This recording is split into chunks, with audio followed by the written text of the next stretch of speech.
অভিলেখ বুলি ক'ব লাগিব, অভিলেখ গঢ়ি তুলিছে ৰৈ ৰৈ বিনালে। আচলতে আমি কেতিয়াও নভবা নিচিনা এটা ঘটনা হৈ গ'ল। তো সেইটোতো উপায় নাই, ঘটনাটো হৈছে যেতিয়া আমি গ্ৰহণ কৰিব লাগিব। আৰু পোষ্টাৰিংটো আচলতে এখন চিনেমাৰ কাৰণে পোষ্টাৰিঙৰ প্ৰয়োজন নাই, কিন্তু হ'লেও আমি দাদাই যিহেতু আগতে পোষ্টাৰিং হওক পাব্লিচিটি হওক তেখেতে প্ৰত্যক্ষভাৱে সদায় জড়িত হৈ থাকে, সেইটোকে তেখেতৰ ট্ৰিবিউট হিচাপে আমি আজি পোষ্টাৰিংটো কৰিছোঁ গুৱাহাটীত। অকল গুৱাহাটীতে বুলি নহয়, সমগ্ৰ অসমতে বিভিন্ন প্ৰান্তত পোষ্টাৰিং হৈছে, ইতিমধ্যে হৈ গৈছে বহুখিনি ঠাইত। আজি আমি গুৱাহাটীত কৰিছোঁ, আজি আৰু কাইলৈ আমি গুৱাহাটীত কৰিম।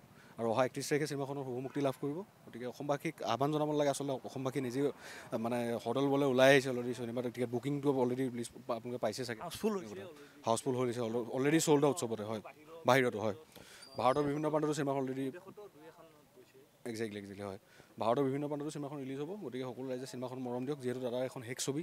গতিকে আমি সকলোৱে লগ লাগি চিনেমাখন আগুৱাই নিব লাগিব। দাদালৈ খুবেই মনত পৰিছে। আমি প্ৰত্যেকবাৰে যেতিয়া দাদাক পাওঁ, আমি যেতিয়া দাদাৰ চিনেমাখন আহি থাকে আমাৰ মাজলৈ, তেতিয়া দাদাই আমাক সকলোকে কয় যে আজি আহিবি, আমি পোষ্টাৰ মাৰিম। সেই দিনটো আমি মিছ কৰিছোঁ তেওঁক। আজি বহুতেই আমি তেওঁক মানে বিচাৰিলেও নাপাওঁ, যেতিয়া তেওঁ আজি বহুত দূৰলৈ আমাৰ পৰা গুচি গ'ল। তো তেওঁক আজি আমি শ্ৰদ্ধাঞ্জলি জনাই আমি আজি তেওঁৰ যি আহিবলগীয়া 31 তাৰিখে যিখন চিনেমা আমাৰ মাজলৈ তেওঁ ৰৈ ৰৈ বিনালে দি আছে, সেই চিনেমাখন আমি আজি পোষ্টাৰিং আৰম্ভ কৰিলোঁ এই খানাপাৰাৰ পৰা। আৰু আমি গৈ থাকিম আজি গোটেই গুৱাহাটীতে আমি কৰিম, তাকে লৈ আশা। আৰু সকলোৱে যাতে আমাৰ লগত সহায় সহযোগিতা কৰে তাৰে কামনা। যেনেকৈ লৈ গৈছিলে সেনেকৈ গোটেইকেইটা লগত আহিব লাগিছিলে, কিয় নাহিলে? অকলে যে পঠাই দিলে এখন ফ্লাইটত পঠাই দিছে, অকলে কিয় পঠাই দিছিলে? লগত যাওঁতে লৈ গৈছিলে, লগত কিয় নাহিল তাৰ লগত? একচুৱেলি মই কথাটো চাগে বেয়া ক'লোঁ নেকি, ক'ব পাৰে সকলো। এনেকৈ লৈ গৈছিলি, লগত গোটেইকেইটা কিয় নাহিলি? তহঁতে দুখ আছে।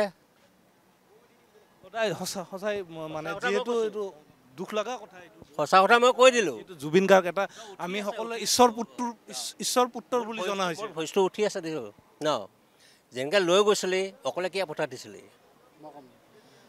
তহঁতে গোটেইকেইটা যিকেইজন গৈছিলে তহঁতে গম পাইছিলি তাৰ কিবা এটা আছে বুলি। এতিয়া চিনেমাখন চাবলৈ ৰৈ আছে, বাট চাই আছে। আমি চিনেমাখন চামেই, অকল চিনেমাখন নহয়, আমি ৰৈয়ে থাকিমেই। খানাপাৰাৰ পৰা ষ্টাৰ্ট কৰিছোঁ। আমাৰ ফেন ক্লাবৰ গোটেইখিনি ল'ৰা আছে, পিকু আছে, আৰু আমি এতিয়া পোষ্টাৰবোৰ লগাই আছোঁ। এতিয়া ইয়াৰ পিছত আমি 6 মাইললৈ যাম, এটা জেগা এনেকৈ কভাৰ কৰি গৈ আছোঁ। আৰু চবেই আহক, 31ৰ দিনাখন দাদাৰ চিনেমা ৰিলিজ হ'ব ৰৈ ৰৈ বিনালে। চবেই অহাটো বিচাৰিছোঁ, চবেই চাওক।